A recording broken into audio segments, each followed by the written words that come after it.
म्हणजे काय? अगं हो, याला भूतबाधा. आपल्या गावाबाहेर एक मानसिक बाबा आले, त्यांच्याकडे घेऊन जाऊ आपण याला. ठीक आहे, चल.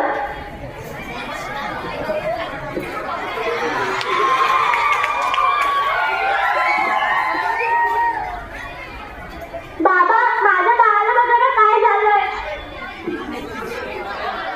तुझ्या बाळाला भूतबाधा झालंय. बाबा म्हणजे काय?